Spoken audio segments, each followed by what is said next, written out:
स्थिर वैद्युत की लेक्चर सीरीज में कल हमने अध्ययन कर लिया था आधुनिक आवर्त सारणी के बारे में। आज वो हम पढ़ेंगे कि जो हमारा आधुनिक आवर्त सारणी है तो उसमें गुण है वो तत्वों के किस प्रकार से परिवर्तित होते हैं। तो आज का हमारा टॉपिक रहेगा तत्वों के गुणों में आवर्तिता, कि किस प्रकार से वो आवर्त सारणी में हम जब बाएं से दाएं जाते हैं या फिर वर्ग में ऊपर से नीचे जाते हैं तब वहां पर उनके गुणों में क्या क्या परिवर्तन होता है। तो गुणों में आवर्तिता है वो क्या बताता है, तत्वों के भौतिक और रासायनिक है वो गुणधर्मों में परिवर्तन। जब हम आवर्त में बाएं से दाएं जाएंगे और वर्ग में ऊपर से नीचे जाएंगे तब तक वहां पर क्या क्या गुण परिवर्तित होंगे। तो यहाँ पर देखो गुणों में आवर्तिता में हम सबसे पहला जो टॉपिक पढ़ेंगे वो पढ़ेंगे परमाणु त्रिज्या के बारे में। परमाणु त्रिज्या, तो देखो परमाणु त्रिज्या क्या होती है। ये परमाणु किस प्रकार का होता है आपका, ये मान लो नाभिक हो गया, ये आपका पहला कोष, ये दूसरा कोष, तो ये क्या हो गया, परमाणु हो गया। अब मैं पूछूं कि इस परमाणु की त्रिज्या कितनी होगी, तो कितनी होगी बताओ, त्रिज्या कितनी होगी इसका। भाई नाभिक होता है वो क्या होता है, इस परमाणु का केंद्र होता है, और परमाणु केंद्र होगा तो यहां से लेके यहां तक की जो दूरी होगी वो क्या होगी आपकी आर होगी। कहने का मतलब क्या होगी, परमाणु त्रिज्या होगी वहां पर परमाणु त्रिज्या।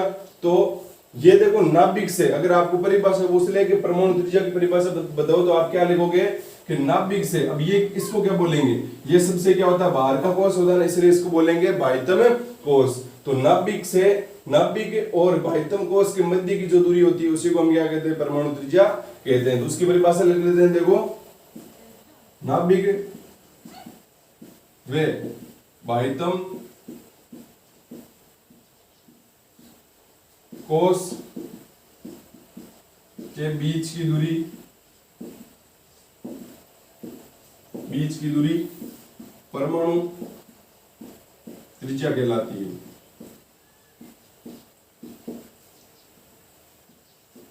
और ये जो है वो परमाणु त्रिज्या उदासीन परमाणु के लिए है, ठीक है। हमारे पास में कोई एक Cl है या कोई Na है तो उस उदासीन परमाणु के लिए परमाणु त्रिज्या काम में आती है। तो परमाणु त्रिज्या आपको समझ में आ गई होगी कि नाभिक और बाह्यतम कोष के बीच की जो दूरी होती है उसको क्या कहते हैं, परमाणु त्रिज्या कहते हैं। अब देखो परमाणु त्रिज्या है उसका मान आवर्त सारणी में किस प्रकार से परिवर्तित होता है। तो उससे मतलब आवर्त सारणी में किस प्रकार से परिवर्तित होता है उससे पहले हम एक नया एक परिभाषा पढ़ते हैं जिसको बोलेंगे प्रभावी नाभिकीय आवेश।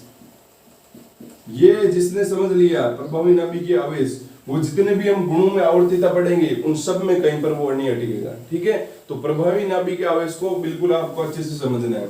तो प्रभावी नाभिकीय आवेश या इसको बोलेंगे जेड इफेक्टिव, या क्या बोलेंगे इसको, जेड इफेक्टिव, ठीक है। ई एफ एफ नीचे लिखना है, जेड यहाँ पर बड़ा लिखना है। अब ये क्या होता है, प्रभावी नाभिकीय आवेश क्या होता है। तो प्रभावी नाभिकीय आवेश क्या होता है, इसको सिंपल भाषा में समझते हैं कि ये आपके पास में नाभिक है और ये इस प्रकार से आपका कोष है, ये मान लो बाह्यतम कोष है।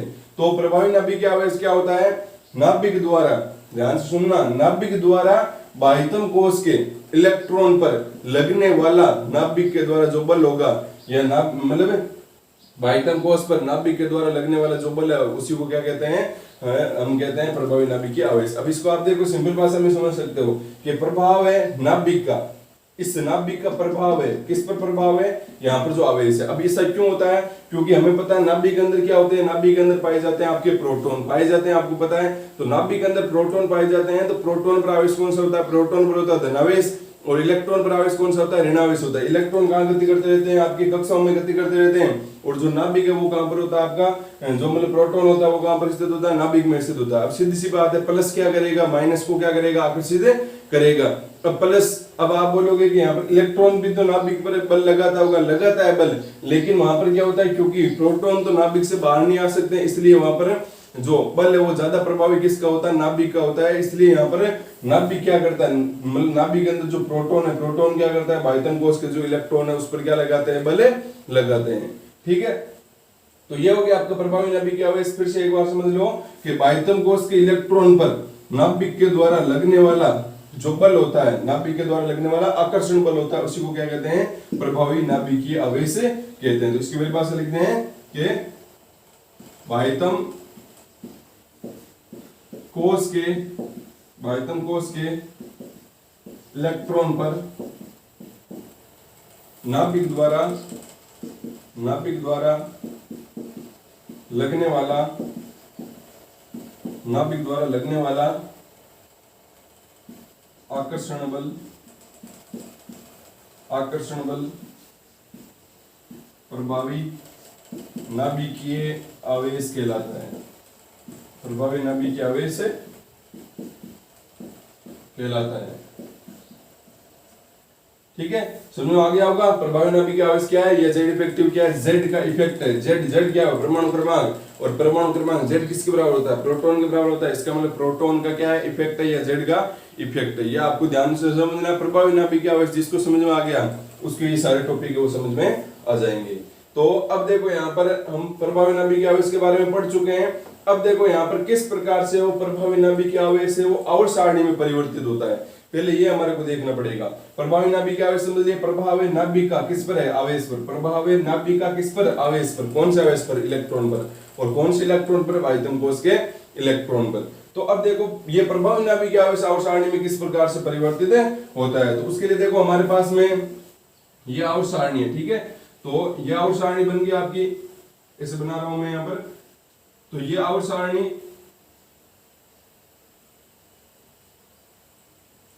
इस प्रकार से होती है। ये आपका पहला वर्ग, दूसरा वर्ग, यहाँ पर कितने 3 से लेके 12 तक, और यहाँ पर फिर 13 से लेके कहां तक, 18 तक। तो यहाँ पर आवर्त सारणी में ये कुछ इस प्रकार से आपकी पंक्तियां रहेगी। तो ये इसको हम क्या बोलेंगे, आवर्त बोलेंगे। और ये ऊपर से नीचे जाएंगे, इसको हम क्या बोलेंगे, इसको बोलेंगे वर्ग बोलेंगे।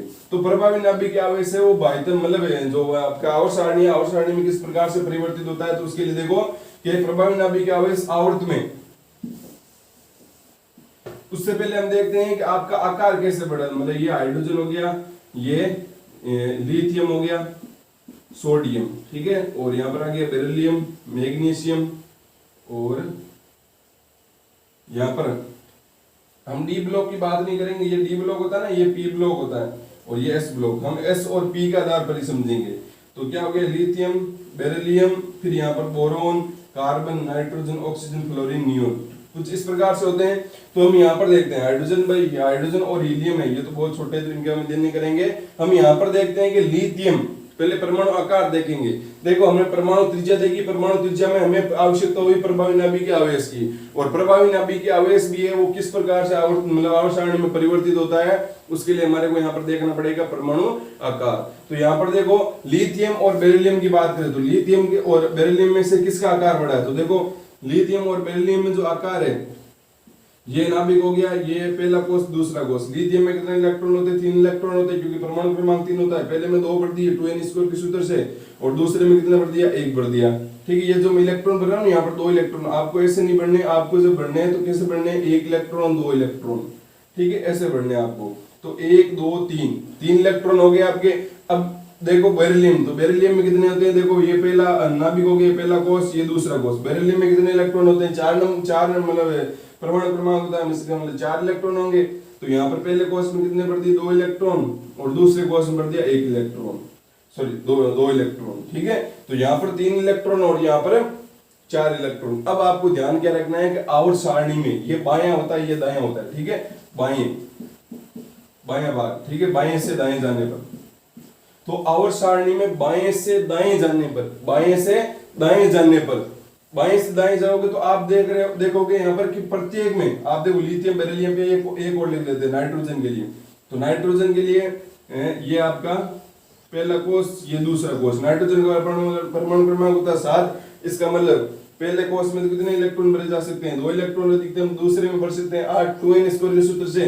लेकिन हमने भर कितने दिए, 2 इलेक्ट्रॉन, मतलब बच्चे कितने, 7 में से 2 भर दिए, बच्चे 5। इसका मतलब यहाँ पर 8 भर सकते हैं, लेकिन हमारे पास 5 है तो हमने 5 भर दिए। इसमें कोई कंफ्यूजन नहीं है। तो आप यहाँ पर देख रहे हो कि आवर्त में जब आप बाएं से दाएं जाते हो तब कोषों की संख्या में वृद्धि नहीं होती है। वृद्धि हो रही है यहाँ पर, नहीं हो रही है यहाँ पर।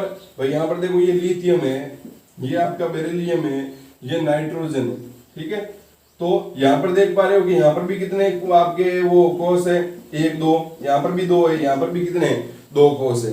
तो यहाँ पर कोषों में वृद्धि हो रही है क्या, नहीं हो रही है। तो ये बात आपको ध्यान में रखनी है कि आवर्त में बाएं से दाएं जाते हैं तब वहां पर कोषों में कोई भी वृद्धि नहीं होती है। और एक बात यहाँ पर ध्यान रख लेना, जब कोषों में वृद्धि नहीं होती है, कोषों में वृद्धि नहीं होती है और इलेक्ट्रॉनों की संख्या बढ़ती है, कोषों में वृद्धि नहीं होती है और इलेक्ट्रॉनों की संख्या बढ़ती है, तब प्रभावी नाभिकीय आवेश बढ़ता है। क्या होता है कि जब क्या होगा, कि कोषों की संख्या नहीं बढ़ेगी, जैसे 1 2 यहाँ पर भी 2 2, कोषों की संख्या नहीं बढ़ेगी और इलेक्ट्रॉनों की संख्या बढ़ेगी। जैसे यहाँ पर 1 था, बाह्यतम कोष की बात हो रही है, यहाँ पर 1 था, यहाँ पर 2 थे, अब यहाँ पर 5 हो गए। तो कोषों की संख्या अगर नहीं बढ़ेगी और बाह्यतम कोष में इलेक्ट्रॉनों की संख्या बढ़ेगी तो वहां पर प्रभावी नाभिकीय आवेश क्या होगा, बढ़ेगा। और प्रभावी नाभिकीय आवेश बढ़ेगा तो प्रभावी नाभिकीय आवेश क्या करेगा, नाभिक क्या करेगा, बाह्यतम कोष के इलेक्ट्रॉनों को ज्यादा खींचेगा अपनी ओर, और जितना ज्यादा खींचेगा परमाणु का आकार उतना ही क्या होता जाएगा, छोटा होता जाएगा। समझ में आ गया। आवर्त सारणी में बाईं से दाईं जाने पर कोषों की संख्या नियत रहती है, मतलब कोषों के मान में कोई परिवर्तन नहीं होता है। एक बात यहाँ पर ध्यान रखना कि जब भी कोषों की संख्या है वो नहीं बढ़ेगी और इलेक्ट्रॉनों की संख्या बढ़ेगी, तो यहाँ पर देख लो बाह्यतम कोष में इलेक्ट्रॉन की संख्या बढ़ रही है। यहाँ पर पहले लिथियम था तो यहाँ पर 1 इलेक्ट्रॉन था, फिर यहाँ पर 2 आए, फिर यहाँ पर 3 आएंगे, फिर 4 5 6 7 ऐसे आएंगे। इसका मतलब जब आवर्त सारणी में आवर्त में बाएं से दाएं जाओगे तो वहां पर कोषों की संख्या नहीं बढ़ती है, बाह्यतम कोष में इलेक्ट्रॉनों की संख्या बढ़ती है। इसका मतलब बाह्यतम कोष में इलेक्ट्रॉनों की संख्या बढ़ेगी तो प्रभावी नाभिकीय आवेश बढ़ेगा, और प्रभावी नाभिकीय आवेश बढ़ेगा तो परमाणु का आकार क्या होगा, छोटा होगा। क्यों होगा, क्योंकि प्रभावी नाभिकीय आवेश क्या होता है, बाह्यतम कोष के इलेक्ट्रॉन पर नाभिक के द्वारा, ये नाभिक है और यहाँ पर बाह्यतम कोष का इलेक्ट्रॉन है, उनके मध्य अब जितना ज्यादा आकर्षण बल लगेगा उतना ही परमाणु छोटा होगा ना भाई। यहाँ पर ये नाभिक इसको खींच रहा है अपनी ओर, इसका मतलब जितना ज्यादा खींचेगा उतना आकार क्या होता जाएगा, छोटा होता जाएगा। तो यहाँ पर क्या बात पता चली कि आवर्त सारणी में बाएं से दाएं जाने पर वो परमाणु आकार बढ़ता है या घटता है, परमाणु आकार है वो घटता है। यहाँ पर सबसे बड़ा इसका होगा लिथियम का आकार, फिर बेरिलियम का, फिर बोरॉन का, फिर नाइट्रोजन का, और इस प्रकार से वो क्या होता जाएगा, घटता जाएगा। आपको पूछ ले कि परमाणु आकार है वो क्यों घटता है, परमाणु का आकार क्यों घटता है, क्योंकि वहां पर प्रभावी नाभिकीय आवेश बढ़ जाता है। प्रभावी नाभिकीय आवेश क्यों बढ़ जाता है, क्योंकि एक कोषों की संख्या नहीं बढ़ती है और बाह्यतम कोष में इलेक्ट्रॉनों की संख्या बढ़ती जाती है, इसलिए प्रभावी नाभिकीय आवेश है वो क्या हो जाएगा, बढ़ता जाएगा। ये बात आपको यहाँ पर ध्यान में रखनी है, ठीक है। तो ये हमें समझ में आ गया कि परमाणु का आकार है वो बाह्यतम कोष में आवर्त सारणी में आवर्त में बाएं से दाएं जाने पर क्या होता है, बाएं से दाएं जाने पर घटता है, क्योंकि प्रभावी नाभिकीय आवेश बढ़ता है। क्योंकि प्रभावी नाभिकीय आवेश बढ़ेगा, आकर्षण बढ़ेगा तो आकार छोटा होगा ना, तो इसको समझना अच्छे से। अब बात करते हैं कि वर्ग में ऊपर से नीचे जाते हैं तब क्या घटना होती है। तो वर्ग में ऊपर से नीचे जाने के लिए देखो लिथियम के बाद में नीचे कौन सा आता है आपका, सोडियम। एक ही वर्ग के देखते हैं तो लिथियम के बाद में सोडियम आता है। तो सोडियम में ये पहला इसका हो गया आपका नाभिक, ये पहला कोष, दूसरा कोष, तीसरा कोष। तो अब देखो सोडियम का परमाणु क्रमांक कितना होता है, सोडियम का परमाणु क्रमांक होता है आपका 11। तो इलेक्ट्रॉन कितने होंगे, 11 होंगे। पहले कोष में इलेक्ट्रॉन कितने भर सकते हैं, अधिकतम 2 भर सकते हैं, तो यहाँ पर 2 भर 2 इलेक्ट्रॉन। आपको वैसे भरने इलेक्ट्रॉन इलेक्ट्रॉन, ठीक है। फिर उसके बाद में कितने बच गए आपके, 11 में से 2 भर दिए, 9 बच गए। दूसरे में कितने भर सकते हैं, अधिकतम दूसरे में भर सकते हैं 8। 2n² का सूत्र लगो, n बराबर, यहाँ पर दूसरे की बात हो रही है n बराबर 2, तो 2n², n का स्क्वायर मतलब 2 का स्क्वायर 4, 4 × 2 कितने होते हैं 8। तो इसमें 8 भर सकते हैं, 2 तो भर दिए और यहाँ पर 8 भर दिए, कितने हो गए टोटल 10 हो गए, मतलब 1 इलेक्ट्रॉन बचा है। तीसरे कोष में कितने इलेक्ट्रॉन भर सकते हैं, तीसरे कोष में भर सकते हैं 18 इलेक्ट्रॉन, लेकिन हमारे पास बचा कितना, 1 इलेक्ट्रॉन, इसका मतलब 1 इलेक्ट्रॉन भर दिए यहाँ पर। अब आप यहाँ पर आगे भी देखोगे तब आपको यहाँ पर क्या दिख रहा है कि वर्ग में जैसे ही आप ऊपर से नीचे जाओगे, ऊपर से नीचे, तो वर्ग में ऊपर से नीचे जाने पर कोषों की संख्या बढ़ रही है, समान रह रही है, घट रही है। क्या हो रहा है देखो, पहले 2 कोष थे, अब कितने हो गए, 3 कोष हो गए ना यहाँ पर। इसका मतलब वर्ग में ऊपर से नीचे जाने पर, वर्ग में ऊपर से नीचे जाने पर क्या होता है, आपका कोषों की संख्या में वृद्धि होती है। और कोषों की संख्या में वृद्धि होगी तो पहले देखो यहाँ पर पहले नाभिक था, नाभिक को इसी बाह्यतम कोष से इलेक्ट्रॉन को खींचना था। अब नाभिक को क्या करना पड़ रहा है, 1 2 3 यहाँ पर बीच में आ रहे हैं, मतलब फिर इसको क्या करना पड़ेगा, खींचना पड़ेगा। तो इसका मतलब बताओ ज्यादा मतलब वहां पर कहां पर खींच पाएगा, जिसका आकार छोटा होगा उसी में ज्यादा खींच पाएगा ना। यहाँ पर नाभिक क्या करेगा, जल्दी से इस बाह्यतम कोष को इलेक्ट्रॉन को ज्यादा आकर्षित करेगा, लेकिन यहाँ पर इसको आकर्षित करने के लिए ये 2 पार करने पड़ेंगे। इसका मतलब जब यहाँ पर वर्ग में ऊपर से नीचे जाते हो तो प्रभावी नाभिकीय आवेश बढ़ता है घटता है, सीधी सी बात है। जब वर्ग में ऊपर से नीचे जाएंगे, वर्ग में ऊपर से नीचे जाएंगे तो कोषों की संख्या बढ़ेगी, और कोषों की संख्या बढ़ेगी तो प्रभावी नाभिकीय आवेश घटेगा, क्योंकि कोषों की संख्या ज्यादा होगी तो परमाणु का आकार ज्यादा हो जाएगा। परमाणु का आकार ज्यादा हो गया तो प्रभावी नाभिकीय आवेश क्या हो गया, कम हो गया। आप कैसे बोल सकते हो प्रभावी नाभिकीय आवेश क्यों परिवर्तित होता है, या फिर आपको बोलते परमाणु क्रमांक। तो अब यहाँ से आपको क्या पता चल रहा है कि वर्ग में ऊपर से नीचे जाने पर, वर्ग में ऊपर से नीचे जाने पर परमाणु आकार है वो बढ़ता है। क्यों बढ़ता है, क्योंकि कोषों की संख्या बढ़ती है। कोषों की संख्या बढ़ने से प्रभावी नाभिकीय आवेश क्या हो जाता है, आपका कम हो जाता है, क्योंकि पहले तो उसको मतलब एक कोष के बाद में दूसरे मतलब कोष वाले इलेक्ट्रॉन खींचना था, अब उसको एक दो कोषों के बाद में तीसरे वाले कोष के इलेक्ट्रॉन खींचना था। तो सीधी सी बात, जो ज्यादा पास में होगा उसको ज्यादा खींच पाएंगे ना, और जो ज्यादा दूर होगा उसको हम खींच जल्दी से आसान नहीं पाएंगे। इसलिए यहाँ पर इसका प्रभावी नाभिक क्या है ज्यादा होता है, और इसका क्या होता है कम होता है यहाँ पर। और जितना प्रभावी नाभिक क्या है कम होगा, कम होने का मतलब नाभिक का आकर्षण कम होगा बाह्यतम कोष पर, और नाभिक का आकर्षण कम होगा तो ये नाभिक इस कोष को ज्यादा खींच नहीं पाएगा, इसलिए आकार क्या होता जाएगा, बढ़ता जाएगा। तो इन सब बातों से क्या पता चलता है कि परमाणु आकार में क्या परिवर्तन होता है। तो देखो परमाणु आकार आवर्त में या आवर्त सारणी में, परमाणु आकार आवर्त सारणी में आवर्त में बाएं से दाएं जाने पर, परमाणु आकार आवर्त सारणी में आवर्त में बाएं से दाएं जाने पर क्या होता है भाई, मैंने बताया था कोषों की संख्या नियत रहती है लेकिन इलेक्ट्रॉनों की संख्या बढ़ती है। तो ये एक चीज वहां पे गांठ बांध लो कि परमाणु की संख्या मतलब अगर परमाणु के अंदर कोषों की संख्या है नियत रह रही है और इलेक्ट्रॉनों की संख्या बढ़ रही है, इसका मतलब वहां पर उसका आकार है वो क्या होता जाएगा, आपका छोटा होता जाएगा। तो आवर्त सारणी में बाएं से दाएं जाओगे तो बाएं से दाएं जाने पर आकार है वो क्या होता है, घटता है, जाने पर घटता है। क्यों घटता है बताओ, क्योंकि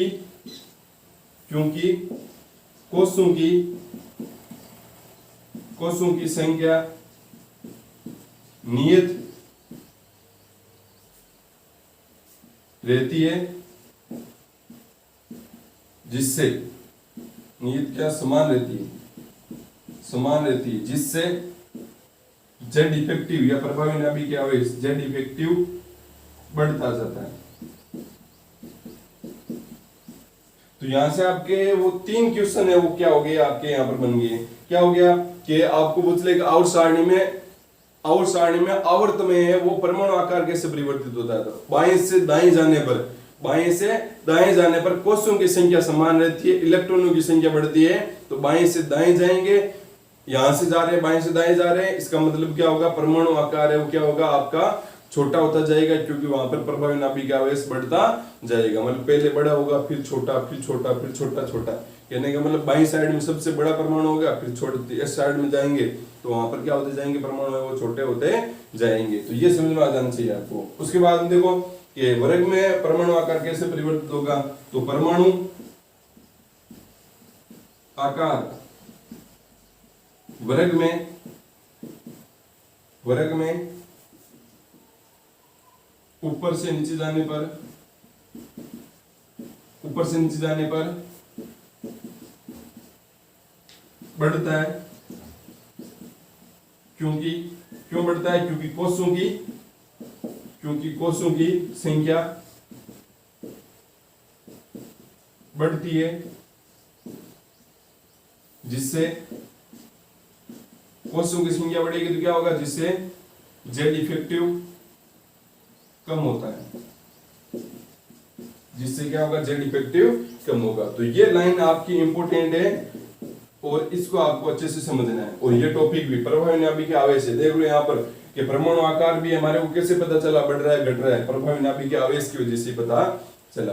तो प्रभावी नाभिक आवेश होता है बाह्यतम कोष के इलेक्ट्रॉन पर नाभिक द्वारा लगने वाला आकर्षण बल। नाम से पता चल रहा है प्रभाव है नाभिक का किस पर है, आवेश पर। ठीक है, तो परमाणु आकार कैसे परिवर्तित होता है, बाएं से दाएं जाओगे इस प्रकार से तो परमाणु आकार आपका क्या घटेगा, क्या होगा, परमाणु आकार है वो घटेगा। ठीक है, क्यों घटेगा, क्योंकि यहाँ पर जो जेड इफेक्टिव है, जेड इफेक्टिव यहाँ पर ज्यादा होगा और यहाँ पर यहाँ पर क्या होगा, जेड इफेक्टिव कम होगा और यहाँ पर क्या होगा, जेड इफेक्टिव ज्यादा होगा। कम यहाँ पर क्यों होगा, क्योंकि यहाँ पर कोषों की संख्या तो समान है लेकिन यहाँ पर इलेक्ट्रॉन कम है बाह्यतम कोष में। और जैसे जैसे यहाँ पर जाते जाएंगे तो यहाँ पर क्या होगा, आपके कोषों की संख्या तो समान रहेंगी लेकिन यहाँ से ज्यादा यहाँ पर इलेक्ट्रॉन ज्यादा होंगे। तो एक कोषों की संख्या नहीं बढ़ती और इलेक्ट्रॉनों की संख्या बढ़ती है बाह्यतम कोष में, इसका मतलब वहां पर क्या बढ़ेगा, आपका प्रभावी नाभिक आवेश जेड इफेक्टिव बढ़ेगा। वर्ग में ऊपर से नीचे जाओगे तो वर्ग में ऊपर से नीचे जाने पर आपका क्या होता है, कोषों की संख्या बढ़ेगी। यहाँ पर एक मान लो 2 रहेगी, फिर यहाँ पर 3, फिर यहाँ पर 3 जरूरी नहीं है कि यहाँ पर 4 हो, यहाँ पर कुछ और भी कारण होते हैं, फिर 4 हो जाए, फिर 5 हो जाए। ठीक है, तो इस प्रकार से आप देख पा रहे हो यहाँ पर कोषों की संख्या बढ़ रही है, और कोषों की संख्या बढ़ेगी तो सीधी सी बात है, कोषों की संख्या बढ़ने से क्या होगा, कोषों की संख्या बढ़ेगी तो परमाणु आकार बढ़ेगा, परमाणु आकार बढ़ेगा तो पर मतलब प्रभाव कम रहेगा नाभिक का, किस पर, बाह्यतम कोष पर, इसलिए वहां पर परमाणु आकार बढ़ जाता है। तो वर्ग में ऊपर से नीचे जाओगे तो परमाणु आकार बढ़ेगा, क्यों बढ़ेगा, क्योंकि कोषों की संख्या बढ़ेगी, और कोषों की संख्या बढ़ने से प्रभावी नाभिक आवेश आपका क्या होगा, प्रभावी नाभिक आवेश घटेगा। और आवर्त में बाएं से दाएं जाने पर जो परमाणु आकार है वो क्या होता है, घटता है, क्यों घटता है, क्योंकि प्रभावी नाभिक आवेश बढ़ता है। तो ये आपकी चीजें हैं वो क्लियर होनी चाहिए। अब हम आते हैं हमारी परमाणु त्रिज्या पर। तो जिसको ये समझ में आ गया उसको परमाणु त्रिज्या आवर्त सारणी में किस प्रकार से परिवर्तित होता है वो समझने में कोई परेशानी नहीं होगी। तो देखो परमाणु त्रिज्या तो हमने देख ली कि परमाणु त्रिज्या होती क्या है, नाभिक और बाह्यतम कोष के जो ये बाह्यतम कोष है, बाह्यतम कोष के बीच की जो दूरी है उसी को क्या कहते हैं, परमाणु त्रिज्या कहते हैं। अब आपको बोल दिया कि परमाणु त्रिज्या आवर्त सारणी में किस प्रकार से परिवर्तित होती है, तो परमाणु की त्रिज्या, अब देखो मान लो ये इस प्रकार से परमाणु है और ये त्रिज्या होगी, अब मान लो परमाणु बड़ा हो गया तो उसकी त्रिज्या भी क्या हो जाएगी, बड़ी हो जाएगी। तो कहने का मतलब क्या पता चल रहा है आपको कि परमाणु आकार हमें पता है ना कि कैसे परिवर्तित होता है, वर्ग में ऊपर से नीचे जाएंगे तो परमाणु आकार है वो क्या होता है, बढ़ता है, आकार बढ़ता है, परमाणु आकार बढ़ेगा, आकार बढ़ेगा इसका मतलब क्या बढ़ेगी, त्रिज्या बढ़ेगी। और आवर्त में बाएं से दाएं जाएंगे, बाएं से दाएं जाएंगे तो आपका परमाणु आकार घटता है, क्यों घटता है, क्योंकि जेड इफेक्टिव बढ़ता है। जेड इफेक्टिव क्यों बढ़ता है, क्योंकि बाह्यतम कोष में इलेक्ट्रॉनों की संख्या बढ़ती है कोष समान रहते हुए। तो अगर आकार छोटा होता जाएगा तो परमाणु त्रिज्या भी क्या होगी, छोटी होगी। तो अब बताओ मेरे को कि वर्ग में ऊपर से नीचे जाएंगे, वर्ग में ऊपर से नीचे जाने पर परमाणु त्रिज्या में क्या अंतर आएगा, परमाणु त्रिज्या वर्ग में, परमाणु त्रिज्या वर्ग में, तो वर्ग में क्या होगा, वर्ग में ऊपर से नीचे जाने पर परमाणु आकार बढ़ता है, परमाणु आकार बढ़ता है, इसलिए परमाणु त्रिज्या भी बढ़ेगी। सीधी सी बात है, वर्ग में ऊपर से जाएंगे तो परमाणु आकार बढ़ेगा। आकार क्यों बढ़ेगा उसका कारण भी लिख सकते हो यहाँ पर, परमाणु आकार बढ़ता है, क्यों बढ़ता है, क्योंकि जेड इफेक्टिव क्या हो जाता है, कम हो जाता है, प्रभावी नाभिक आवेश कम हो जाता है। और प्रभावी नाभिक आवेश ही कम क्यों हो जाता है, क्योंकि वहां पर कोषों की संख्या बढ़ जाती है। तो ये वर्ग में पता चल गया, सेम जैसे वैसे जैसे परमाणु आकार है, यहाँ पर परमाणु का आकार बढ़ रहा है तो यहाँ पर परमाणु त्रिज्या बढ़ रही है। भाई आकार बढ़ेगा तो सीधी सी बात त्रिज्या तो बढ़नी है। और आवर्त में क्या होगा, आवर्त में बाएं से दाएं जाने पर, बाएं से दाएं जाने पर परमाणु आकार घटता है, इसलिए परमाणु त्रिज्या भी घटती है। ठीक है, और क्यों घटती है, क्योंकि जेड इफेक्टिव वो आपका क्या हो जाता है, वहां पर जेड इफेक्टिव वो क्या हो गया आपका, वहां पर मतलब ज्यादा हो गया इस वजह से। तो बाकी के जो आगे के जो तत्वों गुण धर्म है उनको हम अगला जो वीडियो लेक्चर आएगा उसमें हम अध्ययन करेंगे। आज है वो आपको जो हमारा इंपोर्टेंट है, सभी जितने भी पार्ट आएंगे उन सब का है प्रभावी नाभिक आवेश। प्रभावी नाभिक आवेश जिसको समझ में आ गया उसको आगे गुणों में आवर्तिता पढ़ने में कोई प्रॉब्लम नहीं होगी। तो इसको आपको अच्छे से समझना है, समझ नहीं आया तो वापस से क्या कर लेना, वीडियो को देख लेना है और आपको अच्छे से इसकी तैयारी करनी है।